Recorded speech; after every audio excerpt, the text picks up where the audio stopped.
क्या आपको पता है लेबर कॉस्ट क्या होता है? नहीं बताना, कोई बात नहीं, मैं बताता हूँ। बस इस वीडियो का आपको सिर्फ 4 मिनट की, ये 3 या 4 मिनट की वीडियो को पूरा देख लेना और आपको पता लग जाएगा कि लेबर कॉस्ट क्या होता है, इसको कैसे कैलकुलेट करते हैं और ये कितना होना चाहिए। मैं सब चीज़ें आपको बेसिक नॉलेज दे दूंगा लेबर कॉस्ट के बारे में। उसके बाद आपको कोई वीडियो देखने की जरूरत नहीं है इसकी नॉलेज के लिए। चलिए तो शुरू करते हैं बिना किसी देरी के। What is labour cost? जैसे कि शेफ्स, स्टूल्स और एक्सेट्रा। और सेकंड होता है इनडायरेक्ट लेबर कॉस्ट। चलिए तो सबसे पहले क्वेश्चन आता है what is labour cost. Labour cost देखिए, अब किचन है, सपोज मैं एक रेस्टोरेंट चला रहा हूँ तो खाली उसमें मैं ही तो काम नहीं कर रहा हूँ, बहुत सारे लोग काम कर रहे होंगे, मेरे एम्प्लॉयज़ होंगे। मैं सपोज 5 एम्प्लॉयज़ कुकिंग के लिए रखे हुए हैं, 2 एम्प्लॉयज़ किसी और काम के लिए रखे हुए हैं, 2 एम्प्लॉयज़ किसी और काम के लिए, 1 किसी और के लिए, तो सपोज 10 एम्प्लॉयज़ हमारे हो गए। तो इनको जो भी मैं सैलरी दूंगा, ठीक है, इसको ये सैलरी दी, इसको सैलरी, अपने अपने वर्क के अकॉर्डिंग जितनी भी मैंने सैलरी डिसाइड कर रखी होगी उतनी सैलरी, और जो उनके बेनिफिट्स हैं उनके लिए मैं जो उनको पे करूँगा। लाइक थोड़ा बहुत होता है ना कि हम भाई उनको दे देते हैं, ठीक है, बेनिफिशियल चीज़ें दे देते हैं उनको, बेनिफिट्स के लिए उनको थोड़ा सा एक्स्ट्रा मनी दे देते हैं, या ओवर टाइम करा रहे हैं सपोज, ठीक है, या फिर कुछ छोटा मोटा वही खर्चे हो जाते हैं, ठीक है। तो उन सबको जो हम एड ऑन करते हैं तब हमको मिलती है हमारी लेबर कॉस्ट। अब देखिए लेबर कॉस्ट भी एक ही टाइप की होती है। लेबर कॉस्ट है 2 टाइप्स की। तो first is direct labour cost.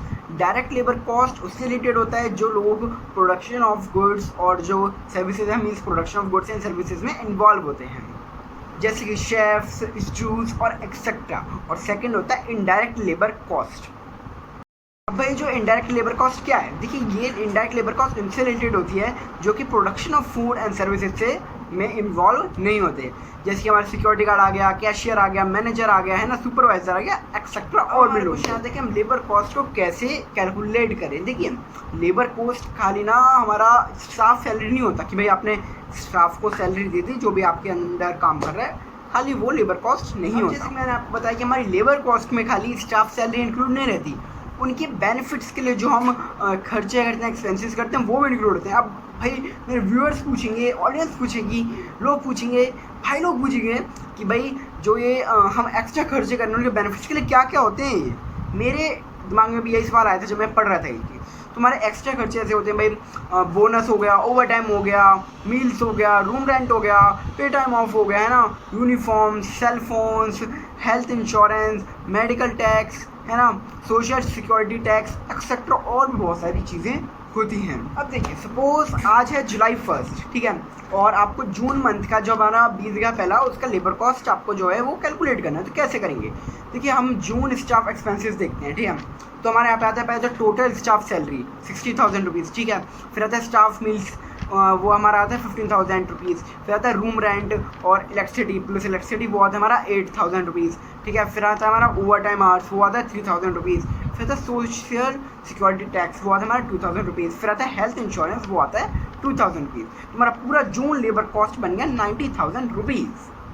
तो ये तो हमारा हो गया लेबर कॉस्ट। लेकिन हम लेबर कॉस्ट परसेंटेज कैसे करते हैं कैलकुलेट, चलिए ये भी देख लेते हैं। Divide the labour cost by total sales into में 100, इससे हमारा जो लेबर कॉस्ट की परसेंटेज है वो निकल आई। अब देखिए जो हमारी सपोज टोटल सेल्स हैं जून की वो हुई 2,50,000, तो हम सिंपल बाई डिवाइड करते हैं 90,000 डिवाइड हमारे 2,50,000, इससे हमारा निकल के आएगा 0.36, और 0.36 इंटू 100 कितना बन गया 36%। जी हाँ, तो हमारी लेबर कॉस्ट है 36%। लेकिन क्या मैं आपको बताऊँ ये बहुत गलत है।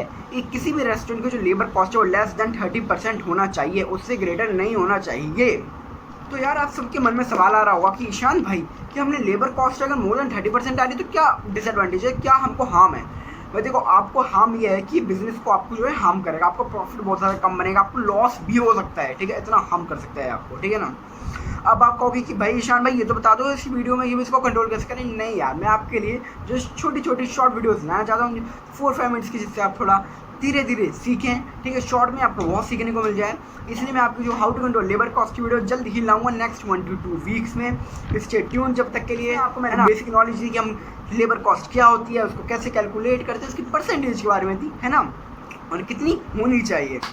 तो आई होप आपको अच्छी लगी होगी। अगर अच्छी लगी तो इसको लाइक करिए, शेयर करिए और अपने फ्रेंड्स के साथ शेयर करिए। अगर नहीं अच्छी लगी हो तो इसको डिसलाइक करिए। जब तक के लिए thanks for watching and wait for the next video.